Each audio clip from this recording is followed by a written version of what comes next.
Il l'a traitée de voleuse et lui a arraché le collier du cou, la jeune vendeuse de fleurs.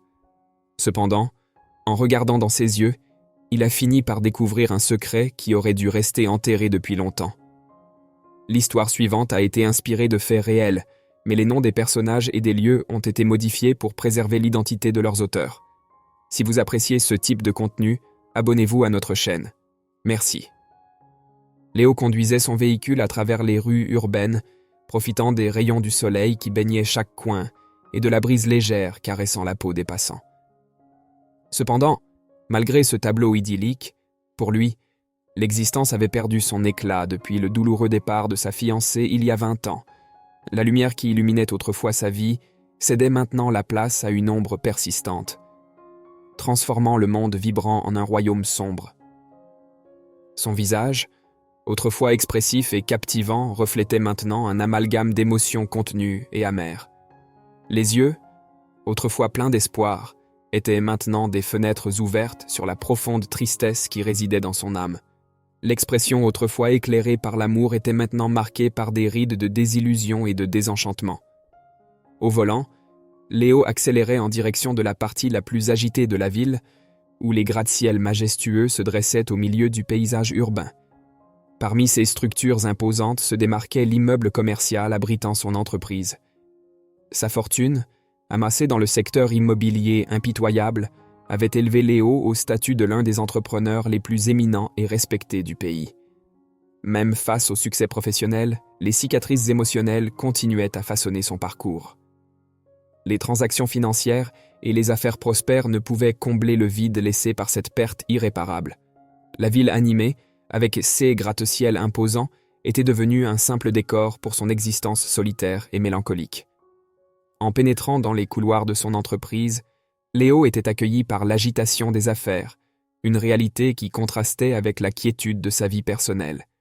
Il était devenu un magnat prospère, mais cette réalisation n'était qu'une façade pour dissimuler les plaies qui pulsaient encore en lui, révélant un homme marqué par la tragédie et réticent à laisser la lumière du bonheur pénétrer sa noirceur intérieure. En se garant, Léo sortit de la voiture et remit les clés à l'un de ses collaborateurs, pénétrant ainsi dans l'univers d'entreprise palpitant qui dominait l'espace environnant. L'ambiance était marquée par l'effervescence des affaires, une réalité qui contrastait avec la mélancolie qui planait dans les pensées de Léo alors qu'il se déplaçait dans les lieux. Un soulagement parcourut Léo en la voyant abandonnée, mais une pointe de culpabilité traversa son cœur. « Quand suis-je devenu si insensible ?» se demanda-t-il intérieurement. Cependant, cette réflexion fut éphémère, car en remarquant la jeune femme se pencher pour ramasser son panier, quelque chose brilla à son cou. C'était un collier que Léo reconnut immédiatement. « Vous êtes une voleuse. D'où vient cela ?» cria Léo, attirant les regards curieux des passants. La fille, pâle et effrayée, ne put articuler de réponse. Les larmes commencèrent à perler dans ses yeux, mais la fureur de Léo obscurcissait sa vision de sa vulnérabilité. La reconnaissance du collier jeta une ombre sur la situation. L'objet, peut-être une relique de valeur sentimentale, était maintenant entre de mauvaises mains. La colère de Léo, bien que compréhensible face au possible volume, l'empêchait de voir la détresse authentique dans les yeux de la jeune femme. La scène, maintenant entourée d'un mélange de curiosité et de jugement des spectateurs, reflétait la complexité de la vie urbaine, où les histoires entrent en collision de manière inattendue. La jeune fille, sans défense et acculée, devenait une victime des circonstances, tandis que Léo, aveuglé par l'indignation, était sur le point de découvrir les couches les plus profondes de sa propre humanité. Sans hésiter, Léo avança, agrippant le collier et tirant avec force, laissant une marque rouge sur le cou de la jeune femme. Le collier, invisible depuis près de 2 décennies, était inconfondable. Léo et son défunt grand-père avaient consciencieusement dédié chaque détail de cette pièce, un cadeau spécial pour sa bien-aimée Pietra. Avec le cœur battant fort et l'esprit inondé de souvenirs, Léo fixa la jeune femme, cherchant des réponses. Cependant, une voix aiguë interrompit ses pensées. « Monsieur, que se passe-t-il ici ?» Léo se retourna pour trouver un policier l'observant attentivement. « Cette fille a pris mon collier, » répondit-il, toujours les yeux rivés sur la silhouette qui s'éloignait, « mais je l'ai déjà récupérée. » La marque rouge sur le cou de la jeune femme devint un témoin silencieux de l'intensité du moment. La révélation du collier, un lien avec le passé et un hommage à l'amour perdu, fit ressurgir des émotions depuis longtemps enfouies dans le cœur de Léo. Le policier, désormais impliqué dans la situation, observait avec une expression interrogative pendant que Léo assimilait la complexité de ce qui venait de se passer. La jeune fille, bien qu'éloignée, demeurait une pièce intrigante dans ce puzzle émotionnel, une pièce qui, d'une manière ou d'une autre, avait touché la corde sensible d'un homme qui, depuis si longtemps, s'était réfugié dans l'ombre de sa propre douleur. Comme s'il était déjà préparé à ce moment, le policier, saisissant la jeune femme par les bras, l'éloigna du lieu. Ainsi, elle disparut de cette rue, sans doute sans l'intention de revenir. De retour à son bureau, Léo plongea dans ses pensées. « Comment en suis-je arrivé à être si insensible ?» se demanda-t-il à nouveau, mais cette auto-réflexion fut brusquement interrompue par une sensation de culpabilité plus profonde. Léo examina le collier minutieusement. Alors qu'il l'étudiait, une seule larme glissa sur son visage. C'était une émotion qui avait été endormie pendant longtemps, depuis qu'il avait fermé son cœur et enterré son passé. Des temps passés résonnaient dans son esprit. Pietra et Léo formaient un jeune couple plein de vitalité. Elle, une charmante jeune femme de 20 ans, occupait un poste de domestique dans la somptueuse demeure d'un riche monsieur. Léo, quant à lui, à 22 ans, n'avait que son grand-père comme famille, un mineur âgé qui revenait souvent avec des trésors resplendissants, entre or brillant et pierres précieuses. À ce moment-là, l'expression de Léo oscillait entre la mélancolie et la surprise, se remémorant des fragments de son passé maintenant ressuscité. L'atmosphère du bureau, autrefois statique, se transforma en un scénario chargé d'émotions qui imprégnaient l'air. Dans le but d'ajouter à cela, Léo se plongea dans l'étude de la joaillerie. En utilisant les matériaux apportés par son grand-père, il sculptait de véritables chefs-d'œuvre. Colliers, bagues et boucles d'oreilles. Sa compétence artistique devint le soutien de leur modeste boutique. Dans la première année partagée, portée par l'amour et bénie par son grand-père, Léo forgea une joaillerie extraordinaire pour Pietra. Un collier doré orné d'un diamant délicat. Bien qu'il aurait pu être vendu pour une petite fortune, pour Léo, sa valeur était inestimable. Les larmes coulaient sur le visage de Pietra en recevant ce cadeau si précieux, chargé d'une signification plus profonde que toute évaluation matérielle. Léo, l'observant, n'avait pas prévu un tel effet, mais l'émotion du moment le conduisit à une déclaration inattendue. « Pietra, veux-tu m'épouser ?» La réponse arriva presque instantanément, ses yeux brillant intensément. « Oui. » Les deux vivaient le summum du bonheur, vivant des moments mémorables ensemble. Cependant, quelque chose dérangeait dans le comportement de Pietra. Parfois, une ombre de tristesse semblait obscurcir sa joie. Elle évitait toujours le sujet lorsque Léo tentait de l'aborder. Les jours dans la boutique se transformaient en scènes de véritable complicité, avec Léo sculptant méticuleusement ses créations tandis que Pietra aidait de sa présence charmante. L'atmosphère était imprégnée d'une énergie vibrante, mêlant l'odeur de l'or aux émotions entrelacées des artisans passionnés. L'amour et la passion pour l'art de la joaillerie sont devenus la force motrice qui impulsait leur vie, jusqu'à ce qu'une ombre du passé commence à s'insinuer dans le présent.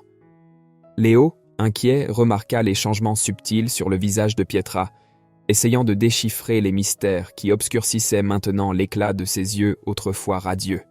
C'était la période de Noël, et comme d'habitude, Léo se plongeait dans la tradition annuelle de servir de la soupe aux moins fortunés. Normalement, Pietra était à ses côtés ce jour-là, mais de manière intrigante, elle était absente. Une inquiétude serrait le cœur de Léo. Sans famille à qui demander de l'aide, la seule façon de la retrouver était par des appels téléphoniques ou en visitant sa résidence. Les appels n'étaient pas répondus, et la maison de Pietra semblait déserte. L'anxiété grandissait à chaque jour qui passait. Enfin, son téléphone sonna. La voix tremblante de Pietra résonna de l'autre côté. « Chérie, j'ai dû me cacher de mon patron. Il me harcelait toujours, et je ne t'ai jamais rien dit parce que j'avais besoin du travail. Mais quand il a appris notre engagement, il est devenu une autre personne. S'il te plaît, aide-moi. » La peur glaça le sang dans les veines de Léo. Rapidement, il nota l'adresse où se trouvait Pietra et se dirigea précipitamment vers là-bas. Le trajet jusqu'au lieu semblait interminable, Léo faisant une course contre le temps tandis que son esprit bouillonnait d'inquiétude. À son arrivée, il fut confronté à un scénario sombre. L'expression de Pietra, autrefois pleine de vivacité, était maintenant marquée par la peur et l'appréhension. L'atmosphère de la maison, autrefois accueillante, était devenue chargée de la tension de la situation. Léo, avec des yeux déterminés, était prêt à affronter tous les défis pour protéger la femme qu'il aimait. Cependant, une fois sur place, la situation prit des contours encore plus énigmatiques. L'endroit était désert.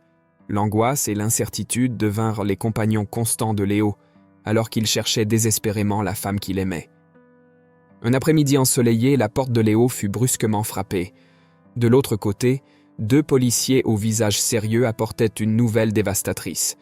Sa fiancée, Pietra, était décédée. Les circonstances étaient tragiques. Francis, son patron, désespéré et confus, avait tenté de l'emmener de force dans sa voiture. Pendant la lutte, un accident s'était produit et les flammes avaient dévoré le véhicule. Léo, le cœur brisé, avait enterré son amour. La cérémonie eut lieu avec un cercueil scellé, et avec elle, il enterrait aussi sa joie de vivre. Ton grand-père, une figure sage et compatissante, a tenté de te conseiller, suggérant que tu devrais avancer et que l'amertume n'était pas ce que Pietra souhaiterait pour toi. Cependant, Léo était plongé dans sa douleur, incapable de recevoir le moindre réconfort. Inquiet, ton grand-père a décidé qu'un changement de ville serait la meilleure option, croyant qu'un nouvel environnement pourrait être thérapeutique pour son petit-fils. Cependant, au fil des ans, il est devenu évident que ce n'était pas vrai. Léo restait immergé dans l'amertume, et avec le décès de son grand-père, la situation s'est aggravée.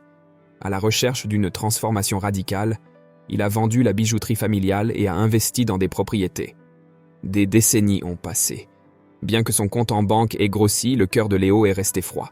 Il ressentait une profonde tristesse et un froid dans son cœur. Au bureau, il regardait le collier qu'il avait offert à Pietra, démontrant son amour. Après s'être calmé, il a réalisé qu'il avait agi sans réfléchir. Comment cette fille avait-elle obtenu le collier, se demandait-il. Le collier avait disparu après l'accident de voiture de Pietra, et il ne savait plus où il était. Léo se tenait tous les jours devant l'immeuble, espérant revoir la fille, mais elle ne revenait jamais, et il ne connaissait même pas son nom. Il serait très difficile de la retrouver. Inquiet de l'incertitude, Léo se demandait si Pietra avait été arrêtée. Déterminé à découvrir la vérité, il se rendit au commissariat le plus proche.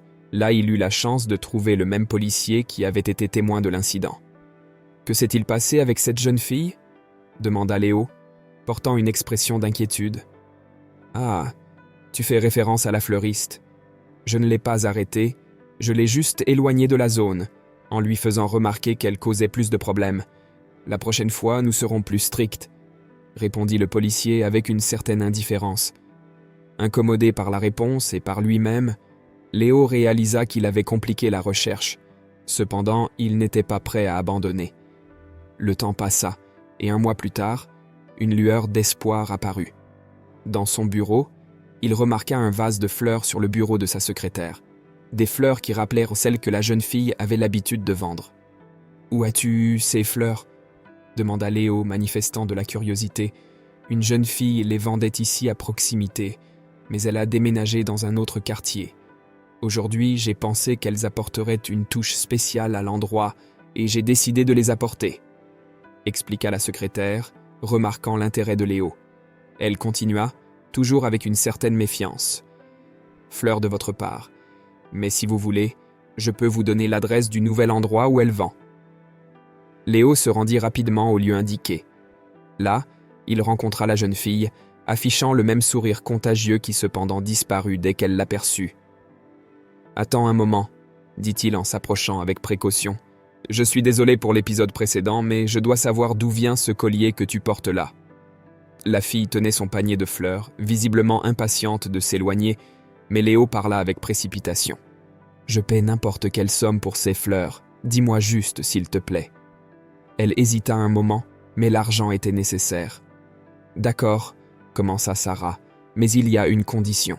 Tu dois me rendre ce collier. » Les révélations planèrent dans l'air, créant une atmosphère étouffante. Le poids des paroles de Francis se mêlait à la perplexité de Léo et à la défense persistante de Sarah. L'ambiance semblait figée, capturant un moment de révélation tumultueuse. Léo laissa échapper un soupir profond.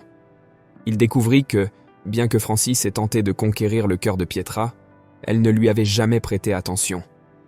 Ce n'était pas par manque d'affection pour Léo, mais par nécessité de travail.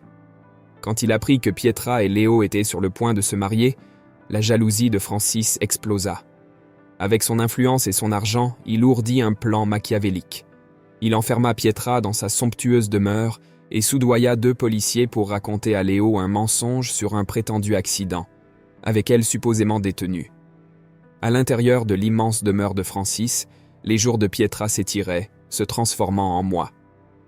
Avec le temps, elle réalisa qu'elle était enceinte. Furieux de cette révélation, Francis devint encore plus impitoyable. Malgré les innombrables efforts de Pietra pour s'échapper, elle ne réussit jamais. Le temps passa, et à la fin des 9 mois, elle donna naissance à une belle fille, Sarah. Peut-être fatigué de la résistance infatigable de Pietra ou hanté par ses propres démons, Francis consentit enfin à la laisser partir. Cependant, dans un dernier acte de cruauté, Francis disparut avec la petite Sarah. Désolée, Pietra chercha sa fille inlassablement, mais Sarah restait introuvable.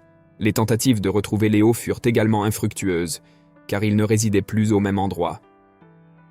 Depuis ces événements tragiques, le destin de Pietra est resté enveloppé de mystère.